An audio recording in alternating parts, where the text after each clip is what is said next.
Yeah, I'll start with the news from yesterday. Um, we're really relieved and excited that Aziz has his eligibility. First off, for Aziz, it's been it's been really hard on him, and I think that's been the thing I've tried to remind myself, because it's been hard on our team and our program, but it's been really hard on him first. So we're really excited about that. There's a lot of people to thank.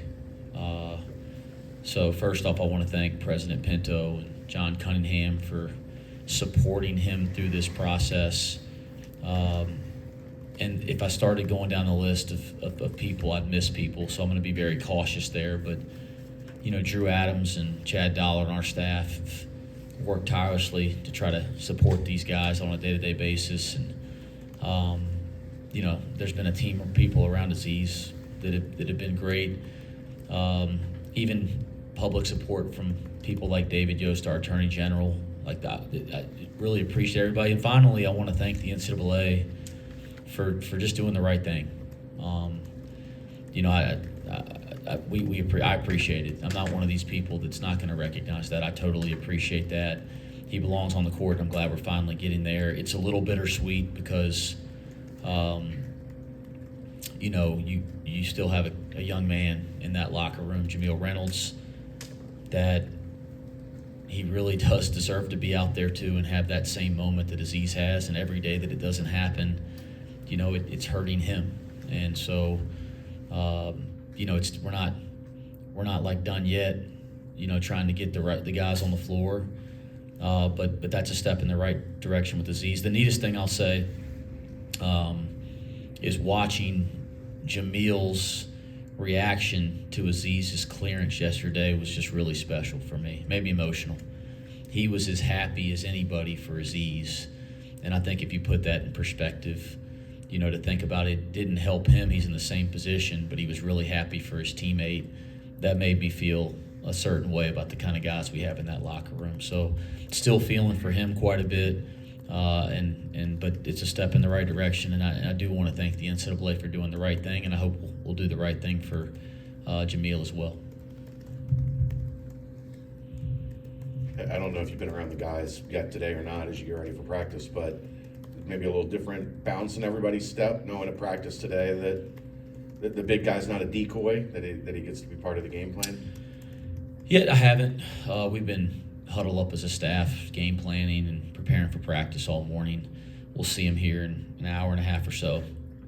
I'm one of these guys. I'm not going to try to. Of course, there's going to be some excitement because they've enjoyed playing with him every day in practice. So to have the ability to play with another teammate in the game, I think it wouldn't matter who it was. I think we'd be excited for anybody, and I think our team will have a little bit of that. I think we got to be cautious, though. He hasn't played a competition with us yet. He's a piece to our team. He's not. I loved the excitement, enthusiasm for him. By the way, I want to thank our fans, like the people that have gotten behind and supported him. That's meant a lot to Aziz. It's meant a lot to our program, and continue to do that for Jameel as well, because it really does matter. But it's not like Aziz plays and we're going to win by 150 or something like that. Like I don't want to. I love the energy, but we got to make sure there'll be some adjustment. And it's his first time putting the uniform on. We haven't had a lot of time to prepare for it, so it won't be perfect tomorrow. And I think our guys now have games under their belt. They'll be ready to play basketball. But yeah, I think we got to make sure we don't put too much into just one new player playing, even though we are so excited that this is finally over in his case. Is maybe depth immediately the biggest thing that it changes? Because 2 nights ago we were in here talking about Odie gets 2 fouls in the first half, and it changes everything, and now there's an extra body in the front court. So maybe short term is the depth what's impacted maybe the most? Yeah, I think that's the thing that's most obvious. I said this to Odie yesterday morning. I said, hey, I'm sorry I didn't play you with 2 more. I played him a really short segment with 2 just to give Vic a breather in the first half against Northern Kentucky. I said, it's not that I don't trust you, because when you get older players that have the experience that Odie has, I'm going to play you with 2 fouls. I trust him. He's earned it. I said it has nothing to do with trust. It's just we can't afford to be in a second half, and Vic has to play all 20 or vice versa. So we got to be really, really cautious with you and Vic right now with foul trouble, and adding Aziz does address that right away. But again, I think we just got to be cautious. And Aziz is a great player. We've played against him. We've coached him every day now. We know that. It doesn't mean that we got to put all our eggs there tomorrow night. We got to come out and get ready to play against a really good Georgia Tech team. It'll be nice for him to just finally get out there for the first time. But it'll be a process to get him kind of indoctrinated into not to the team, but into how we've been playing games. That'll be a little bit of a process. You mentioned being cautious. What are those specific parts about the transition from maybe scrimmages to practices to the actual authentic game-like atmosphere that you see guys would have to make and that Aziz would have to make? Well, Aziz he played a lot of basketball last year, college basketball, and like we went out and played at Utah Valley. They had a heck of an environment for our game. I don't know if it was like that other nights, but he played in some environments. He's played in big games. He's played with the NCAA tournament on the line, in the conference tournament. I mean, played in the NIT. So I'm not worried about is he prepared or not to play in Fifth Third in front of a bunch of fans, but he just hasn't done that yet this year. And quite frankly, he just found out less than 24 hours ago that he was going to be able to do it. So, and our team's been playing without him. So, and he's an impactful player. So it's going to take a little bit to adjust to that. And I think I'm aware of that. I'll make sure our team's aware of that. And, hopefully I love how excited our fans are, and I know they'll be that excited, hopefully when Jamil gets to this stage.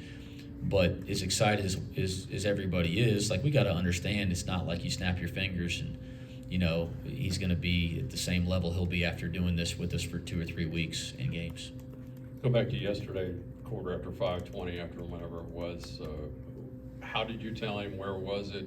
What was the reaction? You described some of that, but where were you guys? And how fun is that for you to tell him, or whoever told him? I mean, that's an early holiday gift. Yeah, it was really, honestly, it was kind of emotional. We were on the court practicing, and as soon as practice, I said this, like Coach Adams, Drew Adams, is the amount of time and energy he's put into this process, and Chad Dollar as well. Like, guys, it's those unseen hours, right? I mean, it's amazing the commitment they've made to this. But so it hasn't been rare over the last 2 or 3 weeks for me to look up in practice and Coach Adams isn't in there, and I know he's dealing with something. He's taking some phone call along the lines of these waivers and these situations. So that's been pretty normal. So I remember looking up at one point yesterday. We had a light day yesterday, and I went, well, Drew's not in here, but he's probably dealing with something. I didn't think twice of it. And as soon as we broke down in the huddle, he walks through the tunnel, and I thought he was just coming to give me some kind of update on some phone call. And he said, he pulled me aside and said, Aziz is clear to play. And honestly, I was emotional. I was emotional. I had tears, that type of thing. And my first thought was just how happy I was for Aziz, how difficult I know this has been on him. And then my next thought was how difficult this is going to be for Jamil, because he's in the same predicament and it hasn't happened. So I sent the team to the locker room because we had film. I pulled Aziz to the side and told him, and it was one of those cool moments you'll remember as a coach because he was so thrilled. And then I made sure I pulled Aziz aside before Jamil aside before I told the team, because, I wanted to make sure that, that he knew that, that there's efforts being put forth on his behalf too, and his process is just a different one than Aziz's, and he was happy. It's like I got emotional thinking about that. I mean, Jamil was happy for his teammate, and those are the moments as coaches that fans don't see, but they make you feel like you got one of the coolest jobs when you're dealing with young people that, kind of show you that side of them. So we got some good guys. Can you just describe how your team has kind of rallied around Aziz and Jamil throughout this process? And as a second part, what are the next steps for Jamil getting back on the court? I'm sorry, how they've rallied around him? Yeah, just how they've been there for Aziz and Jamil throughout this process. Yeah, we have a good group of kids, and I mean they're not kids. Shoot, some of them feel like they're younger brothers of me. I mean, we're not that far out in age, right? I'm joking. I mean, C.J. Frederick. Sometimes I look at him, I go, "Am I that? I'm not that much older than him, am I?" That type of thing. But we got a really good group of guys, and we have 7 new guys that have done a nice job in a short period of time trying to indoctrinate themselves into our program and into our day-to-day approach and culture. And then we have some returning guys that have really invested in this place and care a lot about it. And it's been neat to watch them look after each other. So yeah, that's been something I've been proud of to date. Now it's got to continue to grow, right? We're in November. We got a long way to go from a cultural standpoint, a day-to-day approach, and a caring about each other standpoint. But it's got to grow. But to date, it's been pretty neat. And watching all our guys interact through this process that's been something that's been neat to watch too. Looking at this matchup against Georgia Tech, one of the best offensive rebounding teams in the country so far, what makes them so dangerous in those moments with those balls up for grabs, 50-50 balls? And I'm sure you, as a guy who preaches that on your own end for your own team, it's a big point of emphasis, making sure they aren't crushing you guys on the glass tomorrow night. Yeah, we felt that, Northern Kentucky was one of the better offensive rebound teams in the country. It's like we keep telling the guys, this is the best offensive rebound team we faced. We said that to them when Detroit was coming through.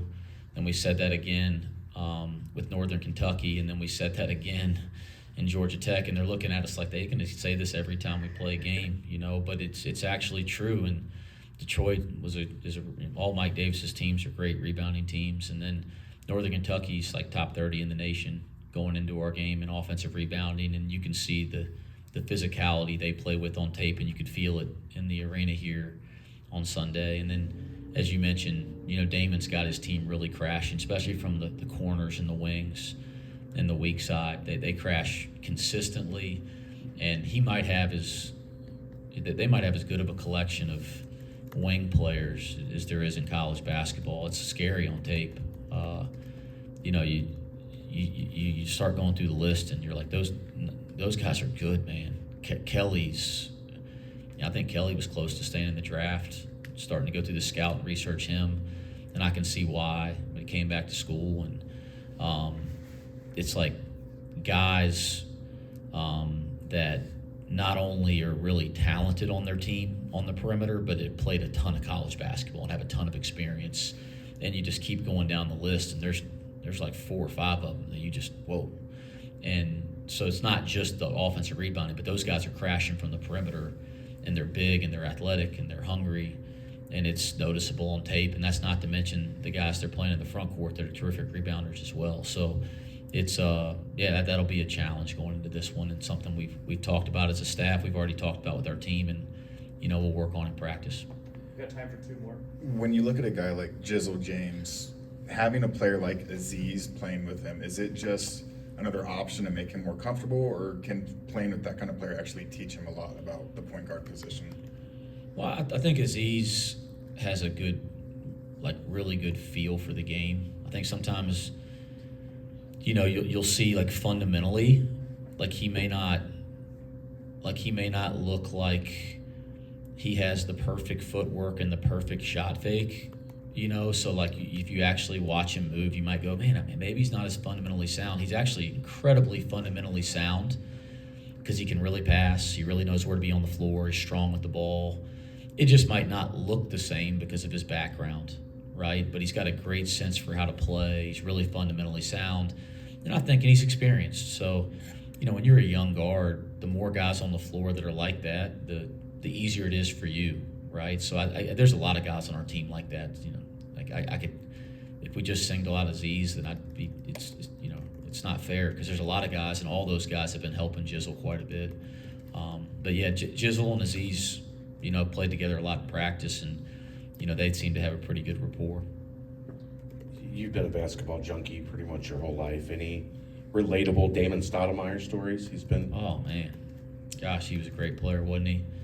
No, I was like you mentioned, I'm the ultimate basketball junkie, and I say this all the time. Nobody loves coaching more than me, but I love to play before I ever loved to coach. and anybody that was under 6 foot in the NBA was my hero, because I'm going, they give me a chance, and there weren't many, right? And Damon was one of them. When I was, I'm not much younger than him, but young enough that he was a guy that inspired me. The neat thing is getting to know him a little bit in the coaching profession, because he's been on the college side before he went back to work for the Celtics. I've come across him over the years. Mike Roberts and him are friends, so that was always a way that I kind of connected with him, and he's a really good guy, and he's a really, really good coach. So, but, now you think of him more as a coach and somebody that I have a ton of respect for, but as a kid, I was a fan, as I'm sure a lot of people were. You didn't watch him and think you were that good, though. No, I just was hoping I could be. There's a list of a handful of guys that were under 6 feet, and I go, I got a chance, but I didn't think I was as good as them. That's for sure. Hey, thanks, Coach. Thanks. Thanks so much.